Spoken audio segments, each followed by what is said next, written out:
Good morning, praise the Lord. ઈશ્વરનો આભાર માનતા આવો આજના દિવસની શરૂઆત પણ પ્રભુના વચન અને ટૂંકા મનન દ્વારા કરીએ.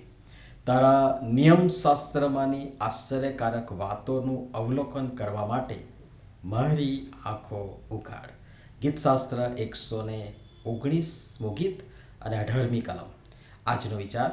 ખ્રિસ્તમાં અતિ પ્રિયવાલા મિત્રો, પ્રભુ ઈસુ ખ્રિસ્તના પવિત્ર પાવન નામમાં આપ સર્વને સવારની પ્રેમભરી સલામ. શાસ્ત્ર, નિયમશાસ્ત્ર, વચન, સાક્ષ્ય, વિધિઓ વગેરે શબ્દો તમે શાસ્ત્ર ભાગમાં જોઈ શકશો. એ દેવના છે અને દેવ યોગ્ય સમયે ઉચિત અને પર્યાપ્ત વાતો અને બાબતો આપણ સર્વની આગળ લાવે છે અથવા મૂકે છે. કિંતુ એ અગાઉ પ્રથમ આપણે એ વચનો પર ધ્યાન કેન્દ્રિત કરવું પડે ને ધ્યાન કેન્દ્રિત કરવા માટે એને ધ્યાનમાં લાવવું પડે અને ધ્યાનમાં લાવવા માટે એને વાંચવું પડે, મનન, ચિંતન, અવલોકન, અભ્યાસ કરવો પડે અને એ પણ નિયમિત. અને એ પહેલાં આપણે દેવના માર્ગમાં હોઈએ એ પણ જરૂરી છે. જે પર ચાલતા ચાલતા સમજણ મળે અને આપણે શીખીએ, જે આપણને જીવન તરફ દોરીને લઈ જાય.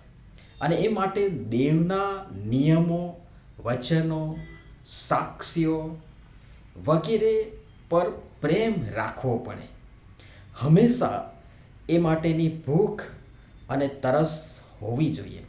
અને એ ત્યારે શક્ય બનશે જ્યારે ઈશ્વરને આપણે પ્રેમ કરીશું, પૂરા હૃદયથી, પૂરા જીવથી, પૂરા મનથી. તો આપોઆપ એ દેવને મળવાની અને તેમના સાનિધ્યમાં વિતાવવાના સમયની, શાંત સમયની, સંગતના સમયની, પોતાના દેવ સાથેના વ્યક્તિગત સંબંધ અને વ્યવહારનો એ ચોક્કસ નિર્ધારિત સમય અને સ્થળની અને ત્યાં દેવ આગળ, વેદી આગળ જવાની ભૂખ અને તરસ કે તલબ જાગશે. ગીતશાસ્ત્ર 42મું ગીત અને તેની પહેલી કલમ બહુ સરસ કહે છે, જેમ પાણીના નાળાને સારું હરણ તલપે છે, તેમ હે દેવ તારે સારું મારો આત્મા તલપે છે. અને એ ભૂખ અને તરસ તથા તલપ ગીત કરતાની એટલે કે ગીતશાસ્ત્ર 119 ને 18માં વચનમાંની પ્રાર્થના, જે આજનું વચન છે, એ વચનમાંની પ્રાર્થના આપણી પ્રાર્થનામાં પરિણમે છે, જેના પ્રતિભાવ રૂપે પરમેશ્વર ગીત કરતાને જણાવે છે. તે મુજબ ગીતશાસ્ત્ર 119મું ગીત ને 148મી કલમ જે આપણે ગઈકાલે જોયું, તે પ્રમાણે પરમેશ્વર ગીત કરતાની પ્રાર્થનાના પરિણામ સ્વરૂપ વચનનું મનન કરવા, પ્રાર્થનામાં તથા ઈશ્વર સાથેની અંગત સંગત માટે આપણી આંખો પણ રાતના છેલ્લા પહોરે ઉઘાડે પણ છે. અને ગીત કરતાની જેમ આપણે પણ કબૂલ અને મંજૂર કરીએ છીએ. ગીતશાસ્ત્ર 119 અને 148મી કલમ પ્રમાણે તારા વચનનું મનન કરવા સારું મારી આંખો રાતના છેલ્લા પહોર અગાઉ ઉઘડી ગઈ હતી. એ નિયમશાસ્ત્ર, શાસ્ત્ર, વચન, સાક્ષ્યોનું મનન, ચિંતન, અવલોકન અને અભ્યાસ કરવા ને આપણે ઉઠી પણ ગયા, પરંતુ આશ્ચર્યકારક વાતોનું અવલોકન કરવાને બદલે બીજું જ કંઈક અવલોકન કરી વળી પાછા સૂઈ ગયા.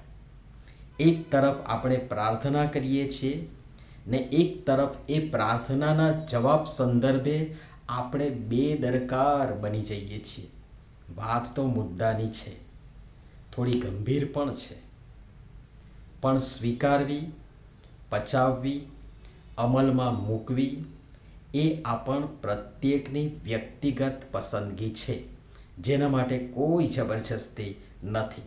પણ છેલ્લે એક નાની વાત, પ્રભુનું વચન મૂકીને એ વિચાર સાથે મનન પૂર્ણ કરીશ, અને એ તો છે ગલાતીયોનો પત્ર, તેનો 5મો અધ્યાય ને તેની 1લી કલમ.